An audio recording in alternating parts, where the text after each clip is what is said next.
मेरे प्यारे मसीह भाई बहनों, सबको यीशु मसीह के नाम पे जय मसीह की। दोस्तों, तो आज हम लोग बात करने वाले हैं गुस्से के बारे में। दोस्तों, हमारा जो गुस्सा है, हम लोग जो गुस्सा हो जाते हैं, इसमें हम लोगों में काबू नहीं रह पाता। दोस्तों, यीशु मसीह ने एक बार कहा था कि कहे थे कि अगर हम लोग अपने जीवा पे कंट्रोल नहीं करते, हम लोग अपने जीवा को रोकते नहीं, तो वो हमको अधिपतन मतलब ख़त्म की तरफ लेके जाते हैं। क्योंकि एक जो वर्ड होता है ना, वो हमारी ज़िंदगी बदल सकता है। तो दोस्तों, हमको संभल के रहना चाहिए।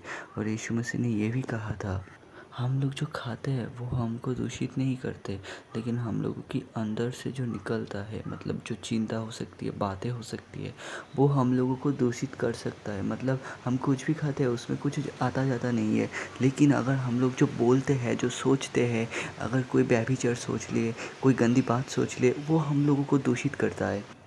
वैसे हम लोग ओपन करते हैं नीति वचन 19वां अध्याय 11वें वचन पे। तो दोस्तों, यहाँ पे लिखा है, क्रोध में मूर्ख व्यक्ति अनियंत्रित हो जाता है, किंतु बुद्धिमान समयपूर्वक शांत रहता है। तो दोस्तों, यहाँ पे बताया है कि जो मूर्ख होता है ना, वो आसानी से गुस्सा हो जाते हैं। ये जो बात है ना, वो बहुत ही इम्पोर्टेंट बात है कि जो मूर्ख व्यक्ति होता है, वो आसानी से अपना नियंत्रण खो देता है, कुछ भी बोल देता है, कुछ भी कर लेता है, किसी को मार लेता है, पीट लेता है। वो यीशु के नाम पे वो गंदा काम होता है, क्योंकि यीशु यहाँ पे आया था प्रेम प्रेम बांटने को। तो जो बुद्धिमान है ना, वो अपने को शांत रखता है, खुद को शांत रखता है, ढलने नहीं देता। क्योंकि यीशु ने भी शांत रखा था। उनको जब क्रूस पे चढ़ाया गया था, उन्होंने एक बार भी मुँह से नहीं बोला कि तुम लोगों को ऐसा होगा वैसा होगा, लेकिन अपने पिता से कह दिया कि हे पिता, ये जो क्या काम कर रहे हैं इनको मालूम नहीं है। और यीशु ने यही कहा था कि तुम मेरे जैसे बनो, किसी और की तरह नहीं। तो हम लोगों को दोस्तों यीशु की तरह बनना है, सबको माफ़ी करना है। क्योंकि जो गुस्सा होता है ना, वो हम लोगों को नर्क, जो शैतान की तरफ है, उसकी तरफ लेके जाते हैं। तो अगर हम लोग आसानी से गुस्सा हो जाते हैं ना, तो कुछ नहीं करना, बस यीशु को बोलना है। वो सर्वशक्तिमान है, वो कुछ भी कर सकते हैं। वो अपने राहों के अपने हाथों से तूफान को रुका दिया। ए रुक तूफान, तूफान रुक गया, है ना। वो बाहर से बुलाया कि लाजर बाहर आ जा। 3 दिन का वो 3 दिन से मरा हुआ था, वो बाहर चला आया। तो वो कुछ भी कर सकते हैं। अगर अपने बात पे कंट्रोल नहीं होता तो यीशु से कहे दो, हे प्रभु, मुझ पे कंट्रोल नहीं होता, आप मदद कीजिए। लेकिन हाँ, उनके राहों पे चलना है दोस्तों, उनके राहों पे चलना है।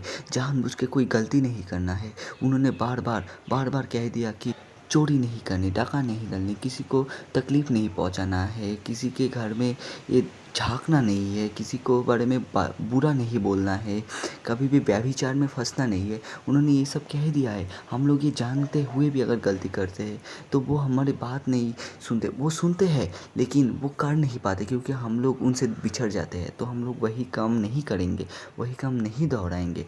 हम लोग क्या करेंगे, यीशु को बोलना है कि यीशु, हम लोग ये गलती कर चुके हैं, हम लोगों को माफ़ कर दीजिए, हम लोगों की मदद कीजिए, हम और ये गलती नहीं करेंगे।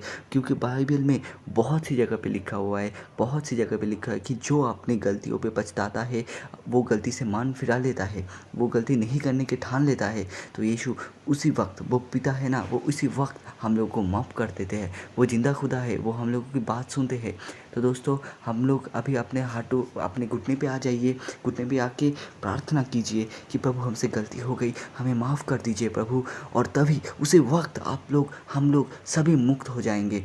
क्योंकि हम लोग मसीही भाई बहन होते हुए भी कभी कभी गलती करते हैं, लेकिन कुछ मसीही भाई बहन हैं जो खूब स्ट्रिक्टली यीशु को मानते हैं। हम लोग को उनसे सीखना चाहिए, वो कैसे मानते हैं, कैसे करते हैं। यीशु से प्रार्थना करना चाहिए, प्रभु आपके नाम पे, आपके नियम पे हम लोगों को जीना सिखा दीजिए।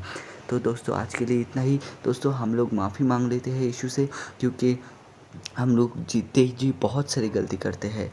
तो इसीलिए सब लोग प्रार्थना में दिन गुजारने के लिए यीशु ने कह दिया है, हम लोग को वही करना चाहिए। अंतिम दिन आ चुका है, तो ये महामारी जो है, कोरोना वायरस है, इन सब से यीशु हम लोग को प्रोटेक्ट करते हैं। हम लोग को प्रार्थना में दिन गुजारना चाहिए। आज के लिए इतना ही दोस्तों, मिलते हैं अगले वीडियो में। और प्रभु आप लोगों को सबको आशीषित करे। आमीन।